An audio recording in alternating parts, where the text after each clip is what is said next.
ಅಪಘಾತದಲ್ಲಿ ಗಂಭೀರವಾಗಿ ಗಾಯಗೊಂಡಿದ್ದ ವ್ಯಕ್ತಿಗೆ ಬೆಡ್ ವೆಂಟಿಲೇಟರ್ ಸಿಗದೆ ಜೀವ ಬಿಟ್ಟ ಆರೋಪ ಕೇಳಿಬಂದಿದೆ. ಬೆಂಗಳೂರಿನ ಸರ್ಕಾರಿ ಆಸ್ಪತ್ರೆಯಲ್ಲಿ ಬೆಡ್ ವೆಂಟಿಲೇಟರ್ ಕೊರತೆಗೆ ಕೈಗನ್ನಡಿ ಹಿಡಿದಿದೆ. ಬೆಂಗಳೂರಿನ ಬನಶಂಕರಿ ಸಂಚಾರಿ ಪೊಲೀಸ್ ಠಾಣಾ ವ್ಯಾಪ್ತಿಯಲ್ಲಿ ಈ ಪ್ರಕರಣ ಬೆಳಕಿಗೆ ಬಂದಿದೆ. ಕೆಲ ದಿನಗಳ ಹಿಂದೆ ನಡೆದುಕೊಂಡು ಹೋಗ್ತಾ ಇದ್ದ 61 ವರ್ಷದ ಬಸವರಾಜ್ಗೆ ದ್ವಿಚಕ್ರ ವಾಹನ ಡಿಕ್ಕಿ ಹೊಡೆದಿತ್ತು. ಮೊದಲಿಗೆ ಕುಟುಂಬಸ್ಥರು ಖಾಸಗಿ ಆಸ್ಪತ್ರೆಗೆ ದಾಖಲಿಸಿದ್ರು. ವೈದ್ಯರ ಸೂಚನೆ ಮೇರೆಗೆ ನಿಮಾನ್ಸ್ ಆಸ್ಪತ್ರೆಗೆ ಕರ್ಕೊಂಡು ಹೋಗಿದ್ರು. ಈ ವೇಳೆ ನಿಮಾನ್ಸ್ ಆಸ್ಪತ್ರೆಯಲ್ಲಿ ಬೆಡ್ ಖಾಲಿ ಇಲ್ಲ ಅಂತ ವಾಪಸ್ ಕಳಿಸಿದ್ರು. ಅಲ್ಲಿಂದ ವಿಕ್ಟೋರಿಯಾಗೆ ಹೋಗಿದ್ರು. ಆದ್ರೆ ವಿಕ್ಟೋರಿಯಾದಲ್ಲಿ ವೆಂಟಿಲೇಟರ್ ಇಲ್ಲ ಅಂತ ವೈದ್ಯರು ವಾಪಸ್ ಕಳಿಸಿದ್ದಾರೆ.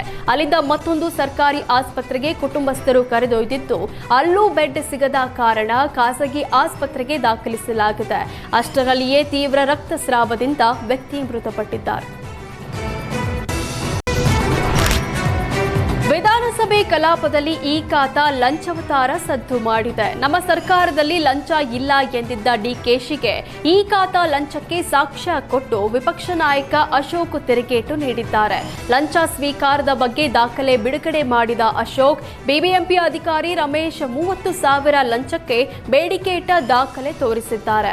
15,000 ರೂಪಾಯಿ ಲಂಚ ಸ್ವೀಕರಿಸಿದ ದಾಖಲೆ ಬಿಡುಗಡೆ ಮಾಡಿದ್ದು 15,000 ಲಂಚ ನೀಡಿದ್ರು ಈ ಖಾತಾ ಅರ್ಜಿ ತಿರಸ್ಕರಿಸಲಾಗಿತ್ತು. ಸರ್ಕಾರದ ಲಂಚಾವತಾರಕ್ಕೆ ಸಾಕ್ಷಿ ಇದು ಅಂತ ಅಶೋಕ್ ತಿರುಗೇಟು ಕೊಟ್ಟಿದ್ದಾರೆ. ದಾವಣಗೆರೆ ಹರಿಹರದ ಪ್ರತಿಷ್ಠಿತ ಪಂಚಮಸಾಲಿ ಮಠದಲ್ಲಿ ಕೋಟ್ಯಾಂತರ ರೂಪಾಯಿ ಅವ್ಯವಹಾರ ನಡೆದಿರುವ ಆರೋಪ ಕೇಳಿಬಂದಿತ್ತು. ಈ ಹಿನ್ನೆಲೆ ದಾವಣಗೆರೆ ಹರಿಹರ ಪಂಚಮಸಾಲಿ ಪೀಠದ ಮುಂದೆ ಭಕ್ತರು ಪ್ರತಿಭಟಿಸಿದ್ದಾರೆ. ಧರ್ಮದರ್ಶಿಗಳೇ ಲೆಕ್ಕ ಕೊಡಿ ಎಂಬ ಚಳವಳಿ ಆರಂಭಿಸಿದ ಭಕ್ತರು ಟ್ರಸ್ಟಿಗಳಿಂದಲೇ ಹಣ ದುರ್ಬಳಕೆ ಆಗಿದೆ ಅಂತ ಆರೋಪಿಸಿ ಬೀದಿಗಿಳಿದಿದ್ದಾರೆ. ಸರ್ಕಾರ ಕೊಟ್ಟ 11 ಕೋಟಿ ಹಣದಲ್ಲಿ 8 ಕೋಟಿ ದುರ್ಬಳಕೆ ಆಗಿದೆ ಅಂತ ಆರೋಪಿಸಿದ್ದಾರೆ. ಟ್ರಸ್ಟ್ನ ಪ್ರಧಾನ ಧರ್ಮದರ್ಶಿ ಉಮಾಪತಿ, ಚಂದ್ರಶೇಖರ್ ಪೂಜಾರ್, ಜ್ಯೋತಿ ಪ್ರಕಾಶ್ ಹಣ ದುರುಪಯೋಗ ಮಾಡಿಕೊಂಡಿದ್ದಾರೆಂದು ಆರೋಪಿಸಲಾಗಿದೆ. 2008ರಿಂದಲೇ ಟ್ರಸ್ಟಿಗಳಿಗೆ ಲೆಕ್ಕ ಕೇಳ್ತಿದ್ದೇವೆ, ಆದರೆ ಕೊಡ್ತಾ ಇಲ್ಲ. ಜೊತೆಗೆ ಭಕ್ತರು ನೀಡಿದ ದೇಣಿಗೆ ಲೆಕ್ಕ ಕೂಡ ನೀಡಿಲ್ಲ ಅಂತ ಭಕ್ತರು ಆಕ್ರೋಶ ವ್ಯಕ್ತಪಡಿಸಿದ್ದಾರೆ.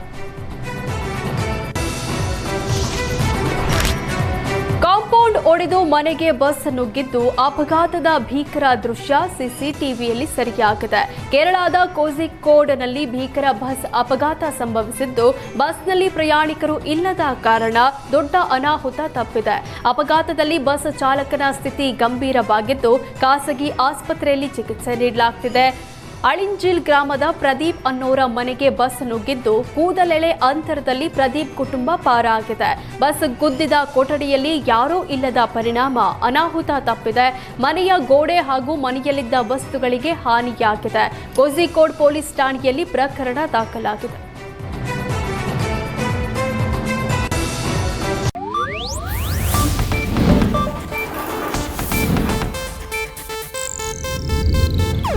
ಇದು ಏಷ್ಯಾನೆಟ್ ನ್ಯೂಸ್ ನೆಟ್ವರ್ಕ್ ಪ್ರಸ್ತುತಿ.